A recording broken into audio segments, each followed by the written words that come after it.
General Hospital spoilers tease that Willow unexpectedly intervenes to stop Harrison Chase from acting. On Wednesday, August 6, Willow and Chase face a dangerous turning point. Chase has decided that Michael Corinthos must be confronted, perhaps even attacked, soon after a tense conversation with Willow. She senses his anger, sees how close he is to crossing a moral line she never anticipated. Determined not to let him act rashly, she steps in and insists that they take a seat, stay calm, and formulate a proper plan. She worries that if Chase storms into Michael's life now, he will only make matters worse. Willow's voice is steady but firm, urging patience. She does not yet understand that Drew Kane may be on his way to Michael's place, eager to reveal Willow's past, specifically, that Willow once stalked baby Daisy. That secret, once revealed, could shatter everything. As they sit, Willow schedules out every possible scenario. Chase confronting Michael, Drew arriving suddenly, the fallout if the stalk history comes to light. She tries to steer the moment, but they are not safe yet. While they deliberate, unseen, Drew moves closer.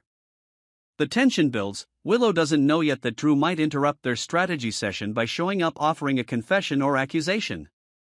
And before she can prepare fully, Michael may strike first. Chase and Willow could be blindsided while still devising a plan, giving Michael the opening to attack emotionally or physically. The air hangs thick with potential danger. Willow suggests caution, reminding Chase that reacting too soon may backfire, but Chase's eyes flash with frustration.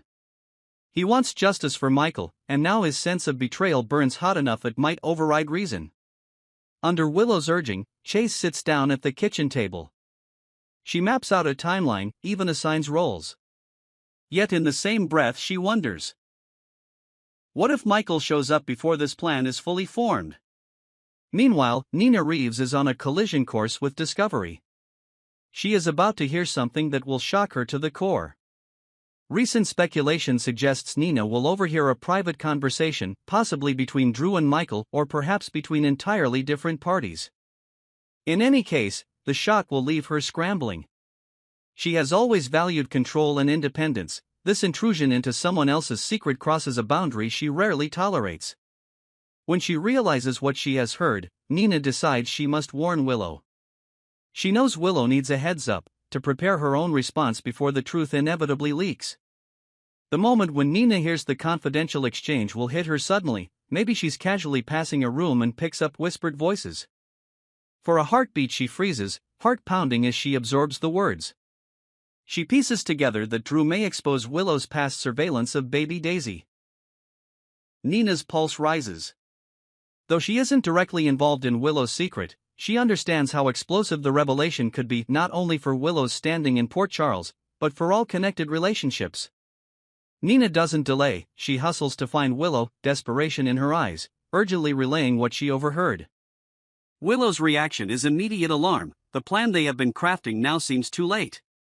Nina's involvement shifts the dynamic from hidden covert plotting into a race to preempt the leak. At the same time, Carly Spencer battles her own crisis. Lucas keeps dialing the police. Insistence burns in his tone. He intends to report Sonny Corinthos.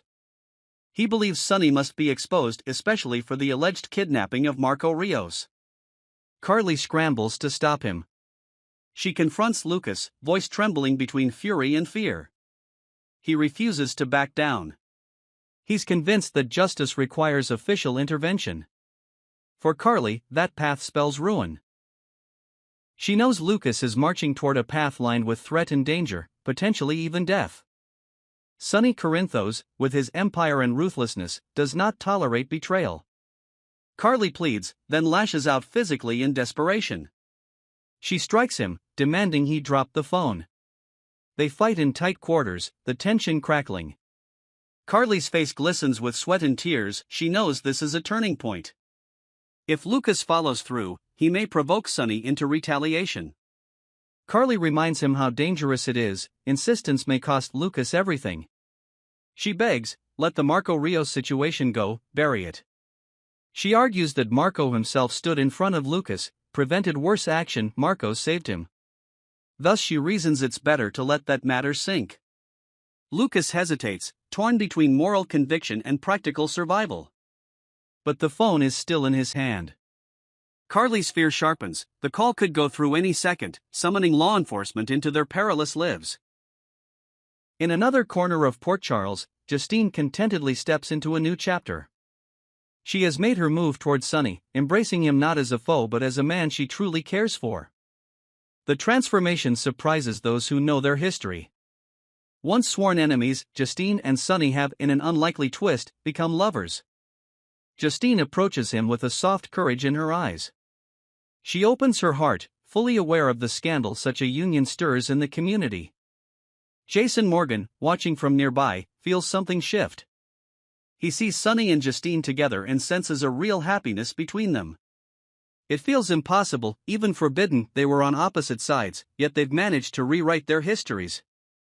Jason feels elated, believing somehow that the impossible has come to pass. The care Sonny shows Justine, the warmth she returns, it surprises him every time.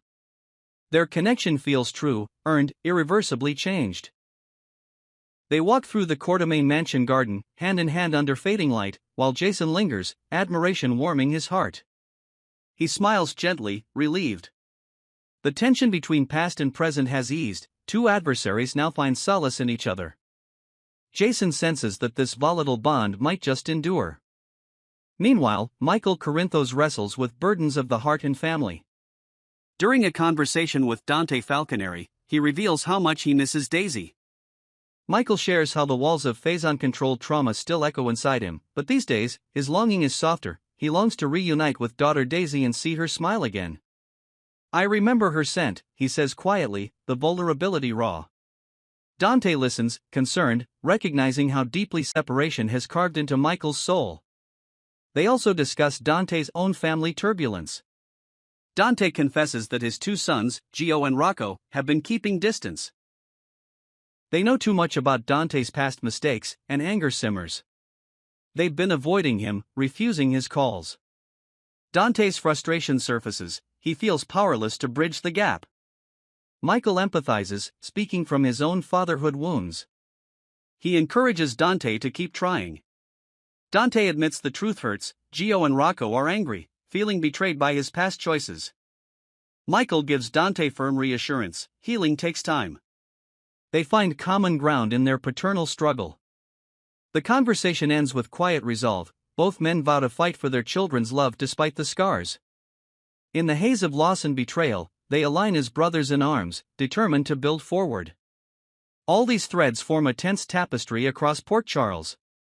Willow and Chase poised in secret strategy, Nina rushing to disrupt or at least forewarn, Lucas on the brink of accusing Sonny, Carly desperately working damage control, Justine and Sonny blossoming in forbidden romance.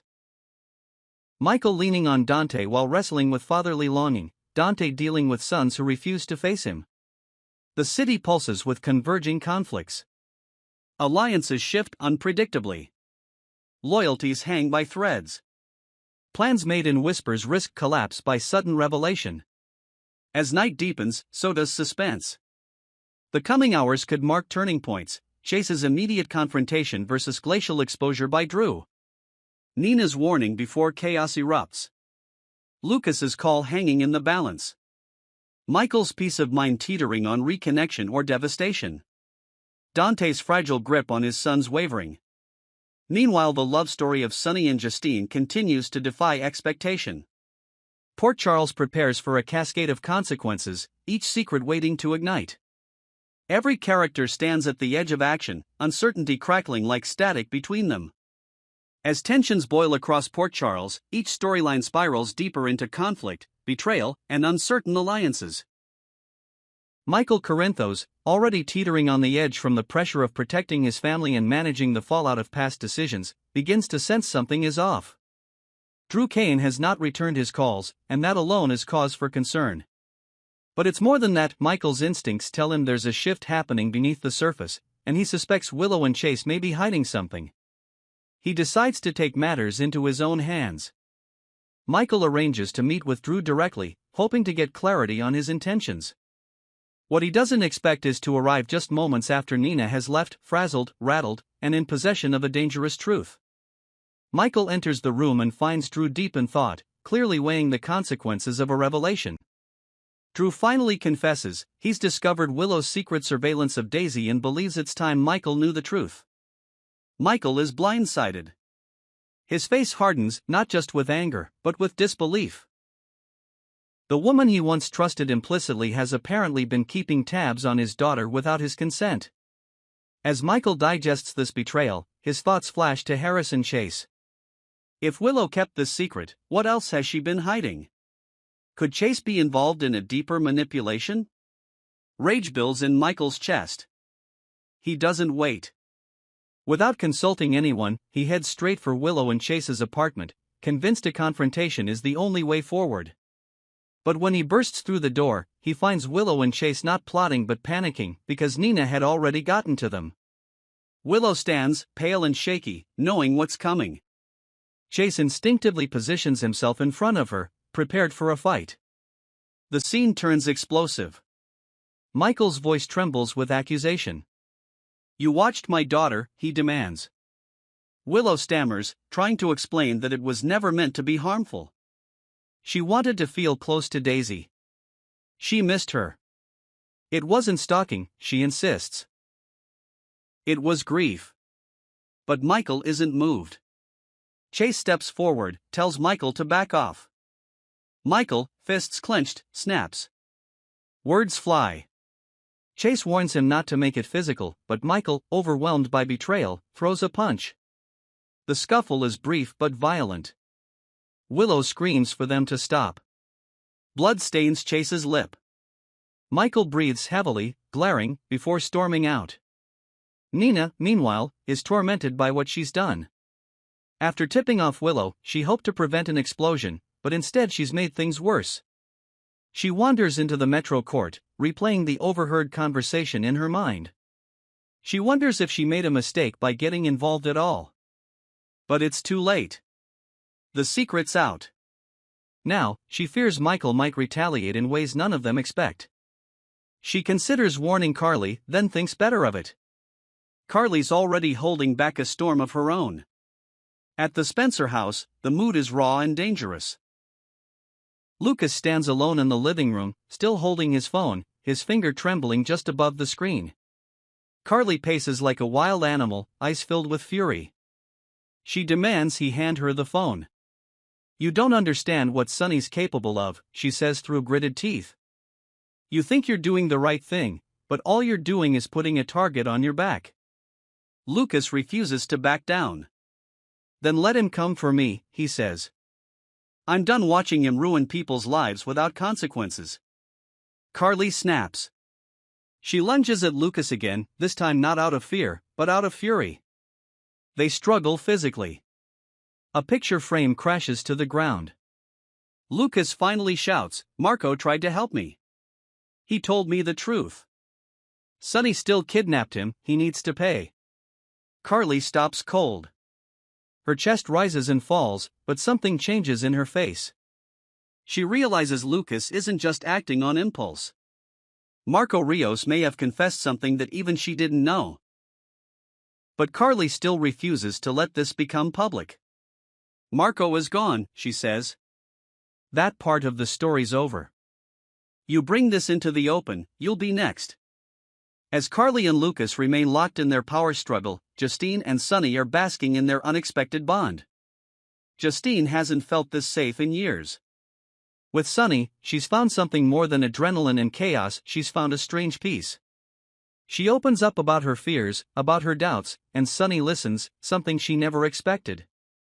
They take slow walks together, discussing everything from the past wars between them to future possibilities. Jason watches closely, quietly supporting the relationship. He's still cautious, but he sees how Sonny has softened. Justine has brought something out of him, a warmth Jason thought was long buried. But even as they grow closer, Justine can't shake the feeling that something is building around them. She hears whispers about Michael's confrontation, about Lucas's threats. She begins to wonder if her relationship with Sonny is about to come under fire, from the outside, or from within. When Sonny finally tells her what's really going on with Marco Rios, her expression darkens. "And Carly knew?" she asks. Sonny nods. The truth rattles her. She doesn't walk away, but a small crack begins to form in her trust. Back across town, Dante is still trying to make contact with Gio and Rocco. He sends texts, voicemails, even handwrites a letter to Rocco, hoping the personal touch will break through the wall. But nothing comes back. Alone in his apartment, Dante stares at a childhood picture of the boys. He recalls a moment when they laughed in his arms, trusted him without hesitation. Now, they view him as a stranger. He wonders if the sins of his past have permanently severed their bond. When he meets with Michael again, he admits his fears. Michael tells him that fatherhood isn't about perfection, it's about presence. Keep showing up, he says. Even if they slam the door in your face. Dante nods, but his spirit is bruised. He considers leaving town for a few weeks, giving the boys space, but Jason advises him to do the opposite. You disappear now, you prove them right, Jason says. You're their father. Be there, even when it hurts. The web of secrets and loyalties in Port Charles stretches thinner with every passing hour. Michael's fury simmers beneath the surface, threatening to erupt again. Willow, shaken and guilt-ridden, tries to repair what's been broken but fears Michael may never trust her again.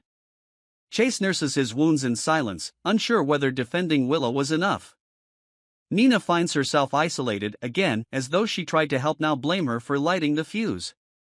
Carly keeps vigil, guarding Sonny's secrets with growing desperation, while Lucas inches closer to the point of no return. Justine, once defiant and clear-eyed, begins to second-guess her leap into Sonny's world. And Dante continues to chase redemption from sons who may never forgive him. Everything feels unstable. One more lie, one more slip, and everything could fall apart. And in Port Charles, that kind of chaos has a way of coming fast. The tension in Port Charles begins to contract like a held breath, as every lie, grudge, and whispered secret edges toward eruption. Michael, once the golden son with everything under control, now finds himself at a crossroads. Alone in the dim silence of his living room, he stares at a photo of Daisy, heart-torn between anger and ache. Willow's betrayal still scorches, but he can't ignore the deeper truth: she watched over Daisy because she missed her, not because she meant harm. And Chase, for all his posturing, wasn't trying to manipulate. He was trying to protect Willow. That realization doesn't erase the pain, but it dims the rage just enough. Drew contacts him again, this time offering not a bombshell but an apology. He never intended to ignite a war. I thought you had a right to know, he says simply. Michael nods. He did. But what comes next is up to him, not anyone else. And what comes next must be decisive. Meanwhile, Willow makes a bold move. Rather than wait for forgiveness or for Michael to change his mind, she arrives at the Quartermain estate unannounced. Her voice doesn't waver. She lays out the whole truth: her fears, her grief, her obsession with Daisy that she couldn't shake. She doesn't ask for sympathy. I made a mistake, she says. But I never stopped loving her. Or you. For a long moment, Michael says nothing. The silence stretches thin. Then he does something unexpected. He opens the door wider and invites her in. It's not forgiveness, not yet, but it's not the end either. Across town, Lucas finally deletes the number to the police. Not because Carly scared him into it, but because Marco, somehow, from wherever he is, got through to him. In a flashback, we see Marco's last warning. You go after Sonny, he won't just ruin your life. He'll ruin your soul. That's stuck. Lucas doesn't forget what Sonny did, but he also understands now some truths don't bring justice. They bring destruction. He packs a bag, deciding to leave Port Charles for a while. He leaves Carly a note, not asking for forgiveness, not promising anything, but saying simply, I won't light the match. But I can't stay and watch the fire. Carly reads the note with trembling fingers. Relief floods her, then grief. She didn't want it to come to this, but she knows Lucas's departure may be the only way to keep him safe. She shreds the note, burns it in the fireplace, and looks out the window. Another secret, buried. Sonny, sitting on the pier with Justine, tells her the whole story, no edits, no evasions. For the first time in his life, he drops the persona. This is who I am, he says. And this is what I've done. Justine listens, and when he finishes, she doesn't speak. She simply sits beside him, takes his hand, and laces her fingers into his. Then we move forward, she whispers. Jason watches from a distance, a subtle nod of approval forming on his face. He knows better than anyone real love survives ugly truths, not fairy tales. But not every reunion comes easy. Dante finally hears back from Rocco. A single line, "I'll meet you." But not alone. Dante shows up to the park and sees not just Rocco, but Gio as well. They stand stiffly, arms crossed. No hugs. No smiles. But Dante's there, and that's the point. He tells them he's not the man he was when he hurt their family. He owns every mistake. "I don't expect you to forgive me," he says. "But I'll keep showing up until you believe I won't let you down again." Rocco shrugs. Gio looks away. But neither walks off. They sit with him. Not for long, but long enough to plan something new. Maybe not forgiveness. But maybe the start of it. Back at the Metro Court, Nina takes a deep breath and walks into her office. She's gotten calls from nearly everyone involved: Michael, Willow, Carly. Some grateful, some furious. She doesn't regret telling Willow. But she realizes now, information is power, and wielding it means consequences. She puts her phone on silent, looks out the window, and finally relaxes. She was the spark. But the fire? It's theirs to control now. As night falls, Port Charles quiets. But it's not the quiet of peace. It's the quiet before a reset. Trust has been broken and tested, but not destroyed. Relationships have been stretched, but not snapped. And as each character returns to their own space, they carry the scars of what almost happened. The calls not made. The punches not returned. The secrets narrowly avoided. The city breathes again, for now. But everyone knows the truth. Nothing in Port Charles stays buried forever.